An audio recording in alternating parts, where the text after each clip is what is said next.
Greetings, friends of the macabre. This is Amber from the grave, and I'm here to share with you a haunted tale. Let's begin with a little history. South Street Cemetery in Portsmouth, New Hampshire, is a large cemetery consisting of 4 different cemeteries. They are Cotton's Burying Ground, Proprietor's Burying Ground, Harmony Grove, and the Sagamore Cemetery. During the 1700s, this area was used as pasture for cattle, as well as a military training grounds. The largest hill, near South Street, is where the hanging gallows was located at the time. If you go to the cemetery now, it is a very pleasant area where many people take a leisurely stroll in the afternoon. Once the sun begins to fall, though, the cemetery begins to tell a different tale. One such tale is about a much-loved schoolteacher named Ruth Blay. Ruth was 25 years old in 1768 when she became pregnant. Rumor had it that she was having an affair with the minister of the town. Ruth tried to conceal the fact that she was carrying a child since she was not married. Can you imagine what it must have been like for her during that time? Not being able to tell anyone because the father was a married man? Having to endure the pointing, whispering, and gossiping behind her back as her belly grew larger? This was not a kind time for women. Even if she had admitted to being pregnant, she would have faced whippings and fines for having an out-of-wedlock child. She would also have been shunned and lost her job as a schoolteacher for having a bastard child. So Ruth chose to conceal her pregnancy. And what was the punishment for concealing a child in those days?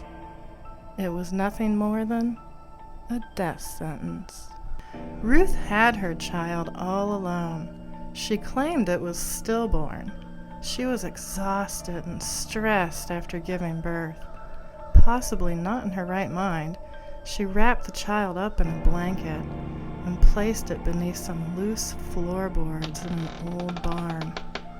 We can only imagine that she would have come back for the child to give it a proper burial when she was feeling better. Luck was not on her side, though, as one of her students was playing in the old barn a few days later and found the child's body. The student told her parents about what she had found, and soon the sheriff had taken Ruth into custody. The student lived to be in her 90s, and to her dying day, she stated that the infant's body was the single most disturbing thing she had ever seen. Ruth's trial was quick, and she was convicted of concealing the birth of her baby. There was talk that she had killed her own child, even though she always claimed it was stillborn. But whether or not she had killed her own child was not the reason she was sitting in a jail cell. She had concealed the birth of her child, and in that time period, it meant she would hang. She was sentenced on November 24th, 1768. While Ruth waited in her cell, she was given 3 different reprieves, but inevitably, on December 31st, 1768, she was sentenced to hang. The entire town was in attendance for this morbid event. The sheriff of the town, a man named Thomas Packer, had Ruth brought to the hanging gallows an hour earlier than was planned. The story goes that he refused to be late for his lunch because he didn't want it to get cold. Ruth was wearing a silk dress as she was carted up the hill to the noose. shrieking the entire way. She would not go quietly to her death. Sheriff Packer put the noose around Ruth's throat as the townspeople watched. Many of Ruth's friends begged the sheriff for more time, but to no avail. He tightened the rope, stepped down from the cart, and had his deputies remove the cart from under Ruth's feet. Ruth swung until she was dead. A few minutes after she had passed on, a rider came thundering towards the hill with a last-minute reprieve for Ruth Blay. Most of the townspeople were furious with Sheriff Packer for not delaying the sentence. A large mob hung an effigy of him in front of his home with a sign that said, "Am I to lose my dinner, this woman for to hang? Come draw away the cart, my boys. Don't stop to say amen." Some reports state that the effigy was burned in front of his home as well. Only 3 women were hanged in New Hampshire. Sheriff Thomas Packer was the man that hanged all of them. He was never punished for hanging Ruth early, but lived on to be a wealthy man and died of old age.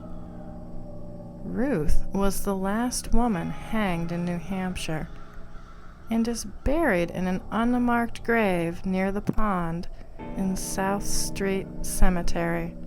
Her ghost is said to haunt the cemetery at night. If you visit the cemetery at dusk, you might just see her specter, or perhaps you may feel a slight brush of fingertips on your arm. Is she warning you away, or is she inviting you to remain? But that is not the only haunting in this cemetery. There are also 2 gravestones near where Ruth is thought to be buried that give off an eerie glow in the dark of night. There are no street lamps to cause them to become illuminated, nor are there any scientific reasons found for this phenomenon. This is also the area where many people find that their cameras will no longer work for them, and yet, when they move away a short distance, the cameras work once more. Now, the first time that I visited this cemetery was at midnight on a moonless night. I entered the cemetery and began to walk the pathway towards the pond.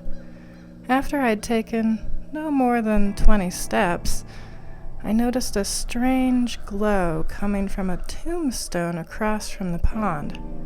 It was a greenish, yellow glow that I thought must have been from the moon.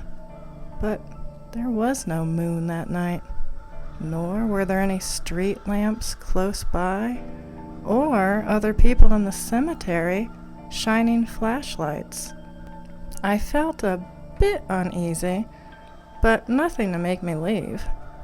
As I walked a few more steps closer to the glowing tombstone, I suddenly noticed a dark essence moving quickly from the woods toward the tombstone. This essence made my hair stand on end, and my heart began to hammer inside my chest. Here was a malicious entity that I wanted nothing to do with.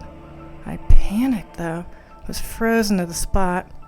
As the essence continued to float closer, I finally turned around and sprinted toward the gate to the road.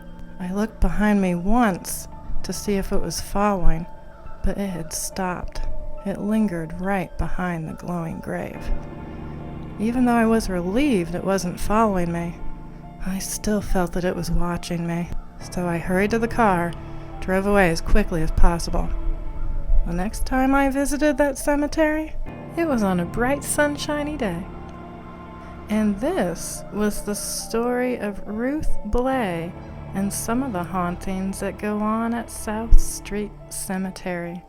If you have experienced any hauntings at South Street Cemetery, please feel free to leave a comment below. We would love to hear from you, whether you are alive or dead.